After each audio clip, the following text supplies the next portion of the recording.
Welcome to Old Testament in a Year. Day 5. Genesis 9. Then God blessed Noah and his sons, and told them, Be fruitful and multiply. Fill the earth.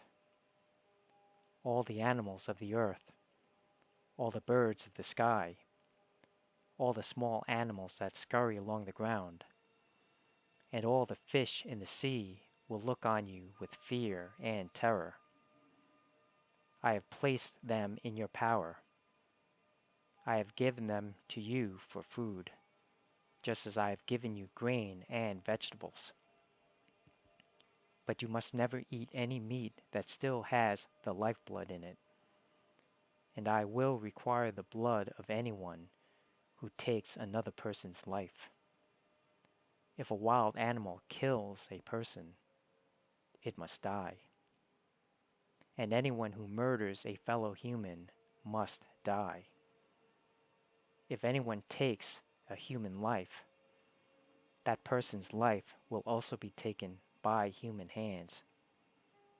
For God made human beings in his own image. Now, be fruitful and multiply, and repopulate the earth.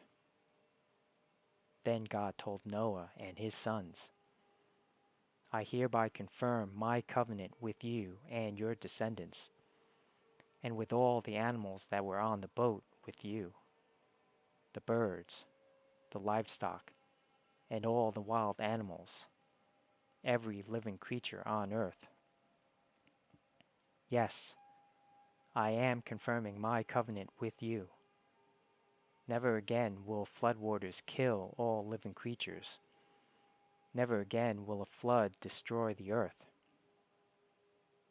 Then God said, I am giving you a sign of my covenant with you and with all living creatures, for all generations to come. I have placed my rainbow in the clouds. It is the sign of my covenant with you and with all the earth. When I send clouds over the earth, the rainbow will appear in the clouds, and I will remember my covenant with you and with all living creatures. Never again will the floodwaters destroy all life. When I see the rainbow in the clouds, I will remember the eternal covenant between God and every living creature on earth. Then God said to Noah, Yes, this rainbow is the sign of the covenant I am confirming with all the creatures on earth. The sons of Noah, who came out of the boat with their father, were Shem, Ham, and Japheth. Ham is the father of Canaan. From these 3 sons of Noah came all the people who now populate the earth. After the flood, Noah began to cultivate the ground, and he planted a vineyard. One day, he drank some wine he had made, and he became drunk and lay naked inside his tent. Ham, the father of Canaan, saw that his father was naked, and went outside and told his brothers. Then Shem and Japheth took a robe, held it over their shoulders, and backed into the tent to cover their father. As they did this, they looked the other way, so they would not see him naked. When Noah woke up from his stupor, he learned what Ham, his youngest son, had done. Then he cursed Canaan, the son of Ham. May Canaan be cursed. May he be the lowest of servants to his relatives. Then Noah said, May the Lord, the God of Shem, be blessed, and may Canaan be his servant.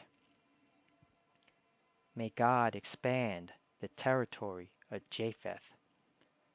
May Japheth share the prosperity of Shem, and may Canaan be his servant. Noah lived another 350 years after the great flood. He lived 950 years, and then he died.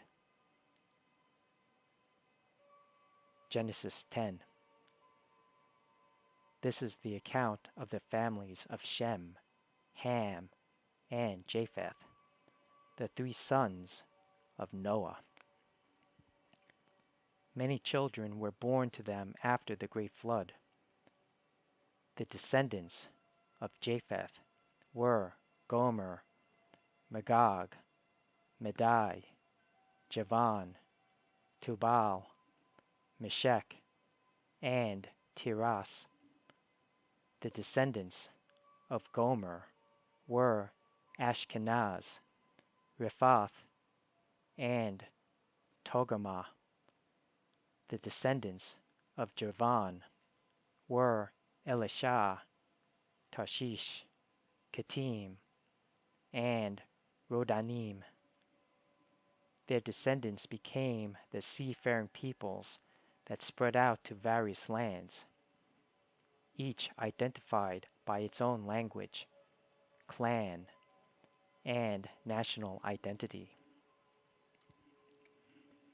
The descendants of Ham were Cush, Mizraim, Put, and Canaan. The descendants of Cush were Seba, Havilah, Sabta, Ramah, and Sabtekah. The descendants of Ramah were Sheba and Dedan. Cush was also the ancestor of Nimrod, who was the first heroic warrior on earth. Since he was the greatest hunter in the world, his name became proverbial. People would say, "This man is like Nimrod, the greatest hunter in the world." He built his kingdom in the land of Babylonia, with the cities of Babylon, Erech, Akkad, and Calneh. From there, he expanded his territory to Assyria, building the cities of Nineveh, Rehoboth-ir, Calah, and Rezen, the great city located between Nineveh and Calah. Mizraim was the ancestor of the Ludites, Anamites, Lehabites, Nephutites, Pathrusites, Casluhites, and the Capharites, from whom the Philistines came. Canaan's oldest son was Sidon, the ancestor of the Sidonians. Canaan was also the ancestor of the Hittites, Jebusites, Amorites, Girgashites, Hivites, Archites, Sinites, Arvadites, Zamorites, and Hamathites. The Canaanite clans eventually spread out, and the territory of Canaan extended from Sidon in the north to Gerar and Gaza in the south, and east as far as Sodom, Gomorrah, Admah, and Zeboim near Lasha. These were the descendants of Ham, identified by clan, language, territory, and national identity. Sons were also born to Shem, the older brother of Japheth. Shem was the ancestor of all the descendants of Eber. The descendants of Shem were Elam, Ashur, Arphaxad, Lud, and Aram. The descendants of Aram were Uz, Hul, Gether, and Mash. Arphaxad was the father of Shelah, and Shelah was the father of Eber. Eber had 2 sons.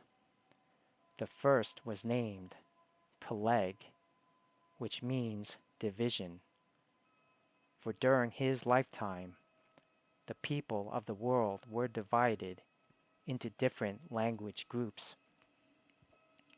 His brother's name was Joktan. Joktan was the ancestor of Almadad, Shelef, Hazarmavath, Jerah, Hadaram, Uzal, Diklah, Obal, Abimael, Sheba, Ophir, Havilah, and Jobab. All these were descendants of Joktan. The territory they occupied extended from Mishah all the way to Sephar in the eastern mountains. These were the descendants of Shem, identified by clan, language, territory, and national identity. These are the clans that descended from Noah's sons, arranged by nation according to their lines of descent. All the nations of the earth descended from these clans after the great flood.